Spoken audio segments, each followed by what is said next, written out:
Assalamualaikum warahmatullahi wabarakatuh. Selamat pagi teman-teman. Baiklah, di sini saya akan berbincang kewirausahaan mengenai produksi jamur tiram. Perkenalkan, ini Bapak Putoyo sekaligus ayah saya. Beliau adalah produksi jamur tiram di wilayah Desa Sumberrejo, Kecamatan Megang Sakti. Baiklah, di sini kita akan ngobrol santai ya Pak ya, ngobrol santai sambil berbincang mengenai kewirausahaan jamur tiram. Di sini kita akan menjelaskan bagaimana proses pembuatan jamur tiram.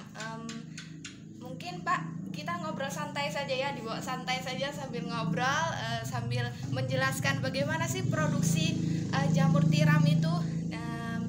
Kan usaha itu dimulai dari terkecil, nah nanti mengembang dan akhirnya menjadi besar. Nah sekarang kita ngobrol santai saja bagaimana produksi pembuatan jamur tiram. Oke Pak, bisa dijelaskan bagaimana produksi pembuatan jamur tiram dari awal pertama sampai dia bisa tumbuh menjadi jamur tiram. Silakan Pak. Nah ini awalnya dari proses pertama. Kita mulai dari proses pertama. Ini dari awalnya kan dari buat fermentasi dari ya. Awal. Setelah itu dikemas. Fermentasinya Pak, bahan-bahannya itu awal yang digunakan ini kan apa, tatal, apa dedak, apa campuran apa yang di dalamnya itu? Yang pertama itu tatal dari sekam kayu. Dari sekam kayu ya teman-teman. Terus setelah itu dicampur dengan dedak padi. Terus dengan kapur. Oh, kapur untuk buat rumah tuh Pak ya? Yang buat rumah bangunan tuh yang ya. Sudah mati, teman-teman. Yang sudah mati dia lembut. Nah itu Pak dicampur ya Pak ya? Ya dicampur.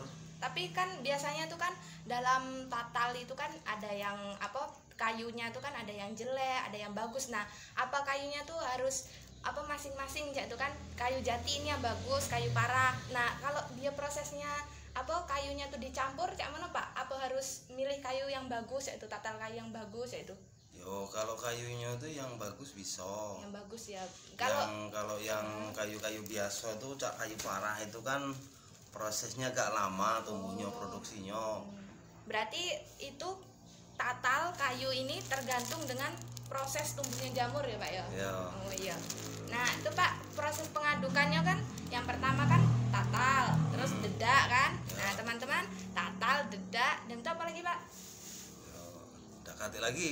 Kapur tadi kan ya? Ya kapur. Nah, dan itu airnya tuh Pak, air maksudnya tuh rendaman atau langsung dari air sumur kayak itu? Kalau bisa tuh air dari sumur. Air dari sumur ya. Nah itu pengadukannya Pak membutuhkan waktu berapa menit? Kalau tidak salah sekitar 20 menit sampai setengah jam. 20 menit ya teman-teman, sampai setengah jam. Lama juga. Nah setelah itu Pak, setelah proses pengadukan itu apakah harus dibiarkan itu kan? Apa harus proses dibiarkan berapa hari atau berapa jam? Kalau fermentasi itu satu setengah hari. 1,5 hari. Ayo. Oh teman-teman, prosesnya 2 malam ya, taruhlah 2 malam. 2 malam ya. Ya teman-teman. Jadi proses pembuatan pencampuran ini, bahan-bahan yang di dalam ini dari tatal, dedak, kapur tadi yang Bapak Putoyo jelaskan tadi itu memerlukan waktu pendinginan ya teman-teman, yaitu fermentasi ya, pendinginan atau fermentasi itu sehari semalam ya Pak ya. Ditutup dengan terpal. Nah, itu harus ditutup dengan terpal biar proses fermentasinya itu bagus. Nah, entap. Dia untuk membunuh bakteri-bakteri jamur yang lain. Oh, untuk membunuh ya.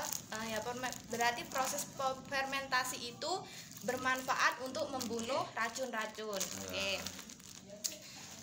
Setelah itu dan itu Pak kan sudah proses fermentasi, ya. Sudah sehari semalam. Nah sekarang bagaimana proses pembibitannya, kayak itu nah proses pembibitan. Ya kita awal dari proses pembibitan, masuk ke tahap kedua. Nah ini dicoba kan, nah kami buka dulu. Nah, plastiknya sikut sih. Nah, ini dimasukkan di sini kan, ini awal belum dikasih bibit. Nah, setelah itu kita jelaskan dulu Pak alat-alatnya Pak. Nah, alat-alatnya yang pertama ya teman-teman, bisa dilihat ini alkohol, lampu nih, ini paralon, terus karet gelang. Jadi Pak, boleh dijelaskan bagaimana proses pembibitannya? Nah, ini dimasukkan alatnya reneng tuh. Nah, dimasukkan di sini, diletakkan. Setelah itu tunjuk paralon. Kalau modal itu kami dalam pertama kali kami modal itu kalau cuma untuk buat produksinya, bukan rumahnya itu sekitar modal 1 juta. 1 juta. Nah, 1 juta itu untuk beli drum. Kalau dulu kan kami pakai prank itu yang paralon itu, sekarang diganti dengan paralon. Ya, ini teman-teman ya. Dulu prank bambu dulu. Bambu. Sekarang diganti dengan paralon karena sudah modern. Nah, sekarang sudah mulai dipangkas kan. Dengan Modalnya. Setelah itu beli alkohol kan yang 70% tuh. Gitu. Nah, itu terus beli karet, beli plastiknya, beli koran, beli tatalnya dalam 1 per karung. Itu dulu kami beli di es yang pertama kali itu, kalau beli di tempat itu 2.500, kalau sampai di rumah sekitar 10.000. Karena kita muat mobil itu pakai mobil wong milik orang kan. Nah, itu semuanya itu. Terus kita beli kayunya kita walaupun minta kan dihitung juga. Kayu apa Pak? Kayu untuk mengukus ini. Nah, ini untuk mengukus ininya kan, itu sekitar berapa ribu. Berarti 1 juta itu bersih ya Pak ya? Kalau 1 juta itu bersih. Kalau untuk buat raknya juga kan, kita beli kayu bulat baik yang pertama tuh. Terus yang kedua beli bambu untuk anjang. Kalau bahasanya Indonesianya itu apa? Oke, kita rak. Nah, itu cara itu. Oh iya, rak ya Pak ya. Rak untuk jika dia sudah tumbuh kan, itu disusun di rak biar dia tuh bagus mekarnya, biar tersusun rapi cek itu. Nanti kita buat dokumentasinya ya teman-teman. Kita langsung nanti kita buat foto saja ya dokumentasinya, bagaimana sih susunan jamur tiramnya cek itu kan, di kandangnya ya Pak ya. Nah, pabriknya. Oke. Nah, sekarang kita akan berbincang lagi ya, ngobrol santai saja, tidak usah dibawa pusing-pusing. Oke, Pak, kalau biasanya ini jamur ini kan tumbuh kan, jamur tiram. Nah, ini habisnya itu berapa bulan Pak? Dia habis itu kan, habis tidak tumbuh lagi ya kawan ya teman-teman, tidak tumbuh lagi menjadi jamur tiram, atau sudah habis masa pensiun. Nah, tadi kan kami sudah bicara siang lalu kan, itu ada masalah sekam, namanya tatal kalau orang Jawa. Nah, itu kan ada 2 tatal. Kalau tatal yang kayu bagus itu prosesnya lama. Kalau tempat lokasinya itu bagus, sejuk, tempat rumahnya itu, nah itu sampai 5 bulan 4 bulan dia pertumbuhannya. Kalau 1 gablok ini itu sampai 3 kali 4 kali itu sudah selesai, habis produksi. Tapi kalau kayu yang karet, cak karet, terus kayu cak pule, Cak Sengon itu mungkin cuma tahan 3 bulan, produksinya sekitar 3 kali, 3 kali atau 2 kali. Tapi dia lebih cepat prosesnya, karena kayu itu kan pembusukannya ada 2 proses. Yang pertama dia cepat busuk, terus kalau yang kayu bagus itu lama, dia juga diserap dengan pertumbuhan jamur tiram ini kan. Kalau dia sudah selesai produksinya, dia tuh putih. Ini habis ini, tak seperti gabus dia. Nah, dari ukuran pertama itu 1 kilo 2 on sampai 1 kilo 3 on. Nah, kalau habis seperti gabus itu, dia mencapai sekitar cuma 3 on 2 on setengah. Satu ini Pak ya? Yo 1 kilo nih 2 on setengah sampai 3 on berat. Terus itu apa kawan itu teman-teman? Nah, kalau pertumbuhan ini itu tinggal tergantung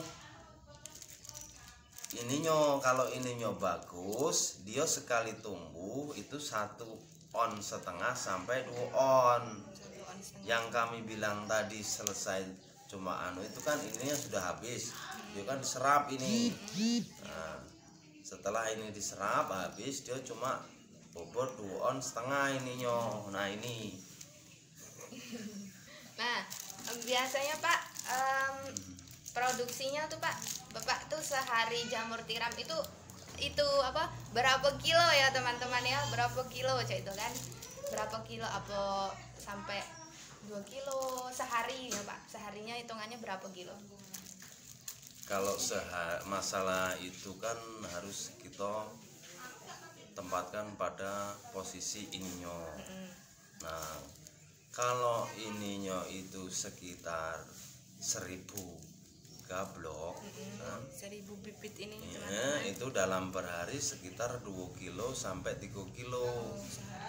Itu 100 Pak ya, 100 ini ya, 100 ini 1000. 1000 ini 2 kilo teman-teman, seharinya 2 kilo. Dia ada tahapnya kan. Kalau bulan-bulan pertama dia mau mulai produksi itu 1 kilo sampai 1,5 kilo.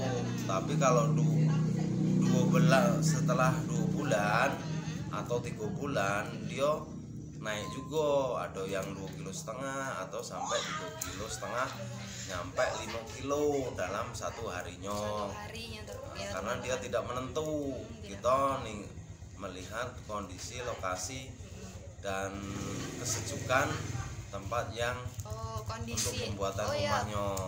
Ya teman-teman, kita lupa ya berbicara masalah kondisi tempatnya itu harus bagaimana sih Pak ya. Kondisinya tuh apakah harus steril, sejuk terus ya kan, apa harus dingin terus itu? Kalau bisa sedang-sedang. Kalau bisa itu yang sejuk ya. tempatnya bersih, jauh dari kandang sapi, Ya. dari kandang-kandang ayam, bermasalah itu. yang berbau-bau itu kalau bisa tidak dekat dengan itu. Ya teman-teman, berarti tempatnya harus sejuk, bersih.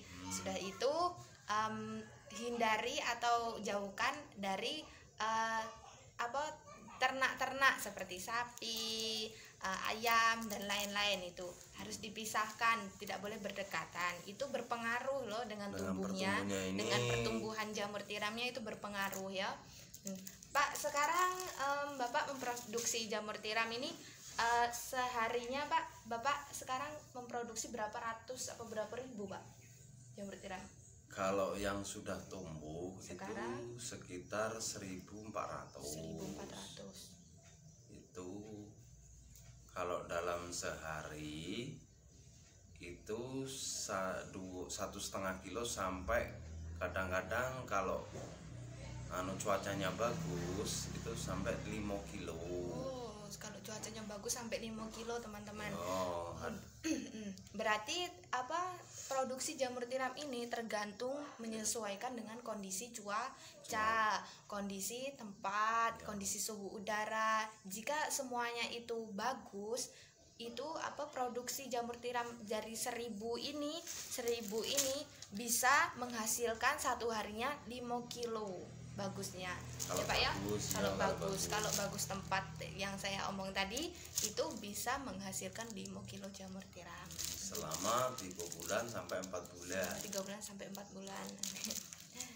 Oke, teman-teman, sudah banyak berbincang, ngobrol kewirausahaan, mengenai jamur tiram dengan Bapak Putoyo. Lokasinya tadi sudah saya jelaskan ya, di Desa Sumberrejo, Kecamatan Megang Sakti. Semoga bermanfaat ya teman-teman. Oke, terima kasih. Wassalamualaikum warahmatullahi wabarakatuh. Ketor lagi. Nah, di paralon. Nah, dikali kasih kertas ini. Terus ditali ya. Setelah ditali, Ya. bibitnya dimasukkan kan tadi. Saya ini. Ya. Nah, terus Pak, mungkin teman-teman bertanya ya, mengapa sih harus menggunakan alkohol? Apa sih kegunaan alkohol ini? Boleh dijelaskan Pak, mengapa menggunakan alkohol? Karena kalau kita tidak memakai alkohol, alkohol itu untuk membunuh bakteri-bakteri yang tidak kelihatan, seperti bibit-bibit jamur yang lain.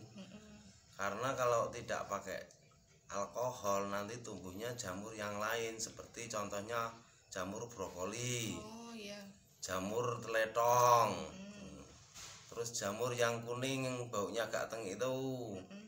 Terus setelah itu kadang-kadang jamur rawit atau jamur kuping. Kita menghindari itu kegunaannya ini. Ini manfaatnya Pak, digunakan disemprotkan ke jamur apa disemprotkan ke tangan waktu tahap pembibitan atau bagaimana? Kalau yang pertama itu sebelum pembuatan itu tangannya disemprot dulu, lokasi yang mau dibuat disemprot dulu. Oh iya teman-teman, berarti tangan, tempat lokasi itu semuanya harus steril. Sterilnya menggunakan alkohol. Oke. Nah, setelah itu Pak, ini kan sudah tadi kan ini sudah dikasih bibit, proses tahap pembibitan. Nah, setelah itu proses tahap pembibitan ini dia akan menjalar menjadi jamur membutuhkan proses waktu berapa hari Pak? Beberapa bulan?